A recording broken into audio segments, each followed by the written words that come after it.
Hello, Free Label community. I'm Shantini, and I'm here today to talk to you a little bit about making stuff and how you can make something special for yourself or someone you love with embroidery, like I did with this lovely Free Label shirt and this little bee on the lapel. So a bit about me. I live on unceded Stalo territory in Canada with my partner and my 2 kids. I work full-time in nonprofit, and for fun, I like to make stuff, all kinds of stuff. And today it's embroidery. So I love slow fashion and I love thrifting. My sister introduced me to Free Label, and I first connected with Jess, the founder, in 2018 when I bought these Sunday pants, and Free Label has become a staple in my wardrobe ever since. There they are. Jess saw this project that I did in 2024, which is 365 days of embroidery, and it was a really special and fulfilling project for me that I did with no dollars and no experience. And she reached out and asked me if I might be able to do a tutorial. So they sent me a really lovely spirulina cotton crepe linen shirt, and I took a look at it and I thought it might look cute with some embroidery on the lapel. So I kind of shook it out, and then I did a very professional mock-up to figure out what I was going to add on there. So here are my beautiful mock-ups. So the first thing you're going to want to do is get your materials all really organized and really in order, and that's going to be the measure of your success for this project. Haha, just kidding. I keep all of my embroidery stuff tangled up in a grocery bag. The great news about this project is you need very few materials and no experience. I get almost all my crafting stuff at a thrift store. So you can go to the craft section of a thrift store and look for embroidery thread and an embroidery hoop. If you don't like to thrift, you can just go to a craft store and buy them there. You need just a regular sewing needle and some scissors, and that's all you need to get started.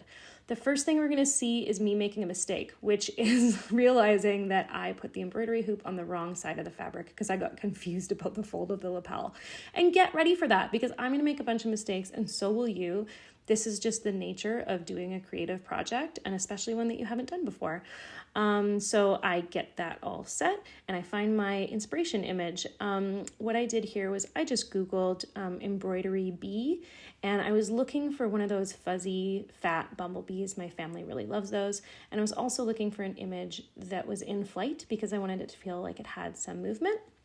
And so I sorted through and I found that one. I was really happy with it. The original pattern is by Anne Brooke and the image is from Crafty Creek. But I'm not using a pattern today. I do everything freehand, which means no pattern, and I don't draw anything on the fabric. So I'm just going to dive right in with some random stitches. There is nothing to learn. There is nothing fancy about the stitches here. It's just poking it in and out of the fabric, and I'm wanting to create that fuzzy body of the bee with slightly different angles and different lengths of stitches. I'm not going to give you any stitch tutorials today because there are so many more skilled embroiderers online, but I will share a couple links to tutorials in the caption below so that you can look. So here I go, just doing some random stitches. And this is where I made my second mistake, which I realized that the body of the bee feels too close to the inner part of the collar, and I don't like the spacing. And so here I go, ripping out those first few stitches, just pulling them out with the back end of my needle, and I'm going to start again. So here's another mistake. It's really no big deal. If you are excited about a project and you feel inspired by it, just push through that piece. Don't get too frustrated because everyone makes it. So I'm starting again with the hoop in the place that I want it. I've measured now, and I'm going to start with the black as well because the black is at the front of the body, and I figured that will give me a better sense of the spacing and proportion that I need to use as I move forward with this.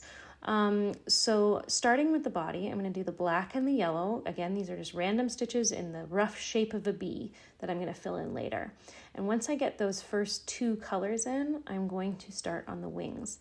Now the wings do have a special stitch that I'm going to be using a back stitch for. It is incredibly simple, and again, I will link a tutorial to it, but it just means that you're getting an unbroken line. So it's kind of like drawing with embroidery thread. So now you're going to see me working on these wings, and I take the shape of the wings out probably 4 times because I'm not exactly happy with how the angles are turning out. So again, when you're following a creative process, this is just totally normal. You're going to be flexible, you're going to find what feels exactly right, and you might even get frustrated because your embroidery is getting caught on the little metal thingy of the hoop. You can tell here that I'm not an influencer because the angles both on me and the embroidery are so horrific. And I'm doing this embroidery while listening to some of my work webinars. I have an incredible workplace, the Fossil Fuel Non-Proliferation Treaty, if you want to check it out, with brilliant people fighting climate change.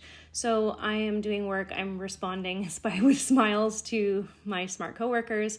And here I'm filling in the body of the bee. And so I'm going over and over and giving it lots of little fuzzy hairs while I work on it. You can see as it's starting to come in, and I'm just getting toward the bee butt there. It's about at this time that I decide that I'm probably not going to do an additional flower on the other lapel. I'm just really enjoying the simplicity of this little bee. I kind of want it to feel a little more subtle, and I'm also not wanting to add a bunch of colors that might potentially clash with my future wearing habits. So here's this beautiful little guy. And I do actually decide to add a little bit of pollen on the lapel, like it's coming off the legs. So I got some of my metallic embroidery thread and let it fall off like that. I hope you like this. If you have any questions, please comment and let me know. I'd be so happy to answer them. And I'm delighted to be sharing this with you. Have a beautiful day. Bye.